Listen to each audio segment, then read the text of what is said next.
Nous ne faisons plus de culture en Europe, nous gérons de la pathologie végétale. C'est-à-dire nous essayons de maintenir vivants des plantes qui ne demandent qu'à mourir tellement elles sont malades. Rien à voir avec de l'agriculture. L'agriculture, c'est pas ça. L'agriculture, normalement, c'est cultiver des plantes saines. On ne mettait pas un pesticide en 1950 sur les blés en Europe. Il n'y avait pas un traitement fongique qui était appliqué. Maintenant, c'est au moins 3-4. Sinon, le blé, il est pourri avant d'arriver dans le silo. Donc il y a quand même une énorme différence, si vous voulez, au niveau. Mais ça se voit pas, parce que comme on a balancé les produits, il tient le blé, il est bien. Sauf que s'il se casse la figure, alors parce que comme on met trop d'azote, il tombe. Vous avez dû voir dans les champs les blés qui tombent. Alors on met des hormones pour raccourcir les tiges, c'est pour ça que les blés sont bien plus bas qu'autrefois. Autrefois les blés faisaient 1,50 m. Maintenant ils font 60 cm parce qu'on les raccourcit avec des hormones. Alors ces hormones, il faut avorter les arbres qu'il y a autour. Enfin fait disparaître toute la flore parce que ça gêne les reproductions des dicotylédones. Enfin c'est une espèce de monde complètement strange, quoi. Mais les gens ne le savent pas, donc devant les champs. Autrefois les champs c'était plein de coquelicots, il y avait plein d'autres espèces, il y avait une biodiversité dans un pays comme la Hollande a déjà perdu 75% de toute sa flore. Il y a une des flores les plus pauvres de la planète, la Hollande. Mais c'est intensifié au niveau agricole de façon incroyable. Tu l'as vu ton sol? Non? Ah, tu vois, c'est impressionnant. Hein, regarde-le.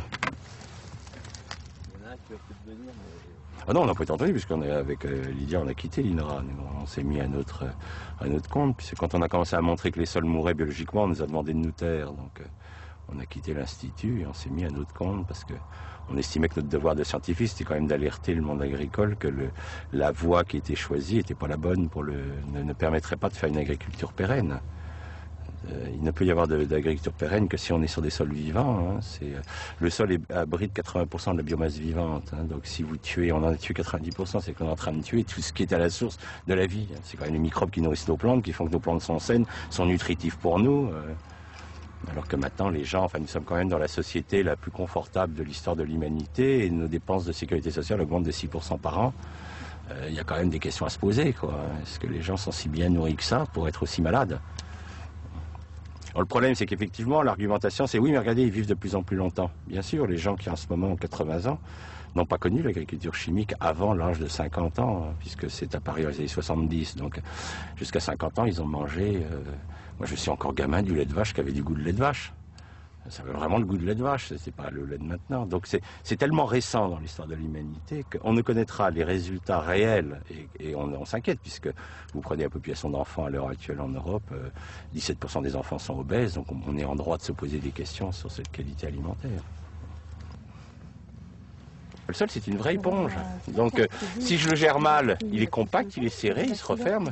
Si je laisse la faune le retravailler, il va se souffler. C'est pour ça que quand vous marchez en forêt sur un sol, vous avez vu le côté moelleux du sol forestier, hein, parce qu'en fait, il est aéré par la faune, alors que le sol qui a été labouré, maltraité, il est complètement compacté, complètement resserré sur lui-même.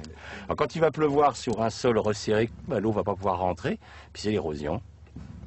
Mais c'est plus facile d'accuser la pluie d'être responsable de l'érosion, des inondations, que de dire que c'est un système agricole qui a provoqué, hein, puisque les inondations que nous avons en ce moment, hein, depuis 20 ans, nous traversons les années les plus sèches depuis 3000 ans dans l'histoire de l'Europe, et jamais il y a eu autant d'inondations. C'est-à-dire qu'on a inventé, avec l'agriculture intensive, les inondations en période sèche, ce qui est très fort, quoi. Et les écologistes, à l'heure actuelle, se posent la question de savoir à quel moment c'est l'humanité qui commencera à s'écrouler. C'est-à-dire pour le moment, on a détruit 90% de notre biodiversité en Europe, ça va encore pour nous. Donc les écologistes disent, est-ce que c'est à 95% que le système va lâcher? Est-ce que c'est... On ne sait pas. La catastrophe du Crétacé est ridicule en comparaison de ce qui se passe en ce moment. Mais ça meurt, puis les gens attendent, disent, peut-être qu'un jour on va voir quand ça va péter, quoi.